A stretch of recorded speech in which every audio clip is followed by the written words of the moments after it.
만약에 내일 탄핵 표결에서 탄핵안이 통과가 되면 국회를 대통령의 직무는 곧바로 정지됩니다.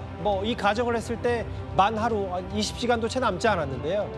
대통령은 여전히 대통령이 주어진 권한을 행사하고 있고 특히 김용현 전 국방장관의 후임자를 찾고 있는 것으로 전해졌습니다. 다른 장관은 모르지만은 국방부 장관은 국가안보를 담당하는 장관입니다. 그런데 안보 수장을 오랫동안 공백으로 놔두는 것이 국가 안위를 위해서는 바람직스럽지 않다, 저는 그렇게 생각을 합니다. 혼란한 틈을 타서 또 북한이 어떠한 일을 벌일지도 모릅니다.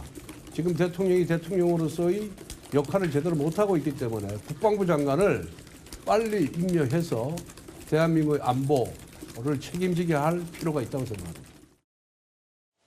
권성동 신임 원내대표 말을 들었는데 지금 김용현 전 장관 사표만 제일 먼저 수리하고 여전히 지금 수사 대상이 됐고 최병혁 대사가 지명된 줄 알았더니 고사했고 군 출신인 한기호 의원도 고사했다는 얘기가 전해지는데 다음 화면을 볼게요.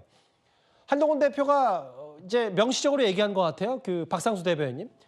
군 통수권 행사하면 안 된다. 불법 계엄 혐의로 수사 중인 사람이기 때문에 대단히 부적절하다고 했어요. 물론 이제 국방부 장관 자리가 굉장히 중요한 자리긴 합니다. 그렇긴 하지만 계엄이라는 사태 그리고 현재 사실상 이것은 내란죄를 자백한 거나 다름이 없는 담화를 발표한 상황에서 신임 국방부 장관을 임명한다는 것은 신임 국방부 장관까지 이와 같은 내란죄 수사의 대상이 될 수 있도록 만들 수 있는 굉장히 그 신임 국방부 장관에게도 해가 될 수 있는 그런 행위라고 생각을 합니다. 이러한 지점들에 있어서 우리가 무엇을 요구했습니까? 바로 2차 계엄의 위험성 때문에 그런 위험성 때문에 이번 계엄과 관계가 있을 만한 사람들은 모두 좀 해임을 하도록 해달라 이런 것을 당해서 요구했던 적도 있고 물론 지금 이제 해임도 되고 그다음에 해임이 된 건 아니죠. 대기 발령이 된 상태에서 수사 대상으로 넘어가고 이렇게 됐지만 이와 같은 불법적인 위헌위법적인 계엄과 내란죄 혐의로 수사를 받고 있는 대통령이 임명하는 국방부 장관을 남겨놓고 대통령이 직무가 정지되거나 하는 사태가 벌어지게 된다면 이것은 국민들이 굉장히 불안해할 수밖에 없는 상황이다 이렇게 말씀을 드릴 수가 있겠습니다. 굉장히 중요한 자리는 맞지만 일에는 순서가 있고 또 우리는 이에 대해서 충분히 법적으로 이를 대비할 수 있고 보완할 수 있는 것들을 마련해 놓고 있습니다. 그러니까 지금 굳이 국방부 장관을 지명해서는 안 된다. 그리고 이거는 지명이 되는 분에게도 굉장히 큰 부담이 될 수가 있는 그러한 행동이다. 그러니까 그래도 더 이상의 지명은 하지 않았으면 좋겠습니다. 반면 이제 권성동 원내대표 얘기는 다른 자리도 아니라 국방장관은 이 안보의 공백이 있으면 안 되니까 어느 정도의 대통령 권한을 행사해도 된다는 얘기를 했기 때문에 한동훈 대표와는 좀 결이 다른 얘기를 했어요. 어제 저희가 채널에 단독 보도로 얘기했던 대통령의 마이웨이 혹은 법적 대응, 본인이 헌법재판소 나가서 직접 변론할 수도 있고 생중계를 요청하고 법이 정한 6개월을 꽉 채워서 하면서 하나하나 변론하겠다 이런 취지도 좀 읽히는데요. 이쯤 되면 대통령이 탄핵 여부가 이재명 대표의 사법 리스크와 사실상 비슷한 타이밍이 될 수도 있습니다.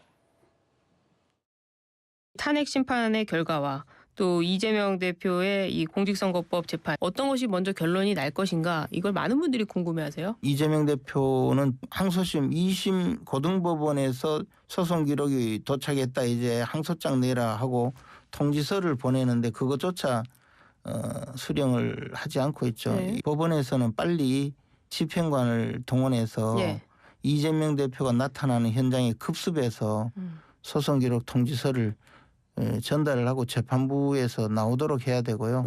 사법부가 수수방관하면서 그냥 보고 있으면 하세월이겠죠.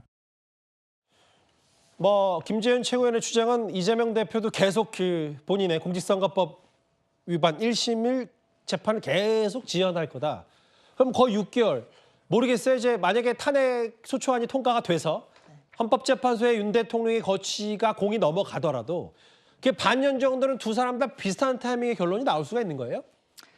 글쎄요, 일단 대통령 입장에서도 뭐 탄핵 소추가 되더라도 결국엔 쓸 수 있는 모든 카드를 써서 최대한 버티겠다라는 전략이 있는 것으로 읽히기는 합니다. 그런데 저는 사실 대통령실에서 대통령이 아직도 이재명 대표의 이른바 사법 리스크와 본인의 비상계엄 리스크라는 말도 적절하지 않습니다. 비상계엄이라는 이 내란죄라는 엄청난 혐의 사안을 연동하고 있는 것은 아닌지 굉장히 우려가 됩니다. 예. 사실상 뭐 내년에 뭐 이재명 대표에 대해서 항소심은 당연히 진행이 될 것이고요. 뭐 결론이 어떻게 나올지는 지금 아무도 알 수 없지만 설령 그 결론이 대통령이 원하는 방향으로 결론이 나온다고 한들 예. 그렇다고 한들 대통령이 비상계엄을 했던 사실이 없어집니까? 탄핵소추가 돼서 그 탄핵 심판이 없어집니까? 내란죄 혐의가 벗어집니까? 전혀 연동되지도 않는 사건을 시간이 뭐 비슷하게 간다라고 해서 이런 계산을 하고 있다라는 것을 저는 국민들께 보여서는 안 된다고 생각을 하고 적어도 그런 계산을 안 하고 있다고 믿고 싶습니다.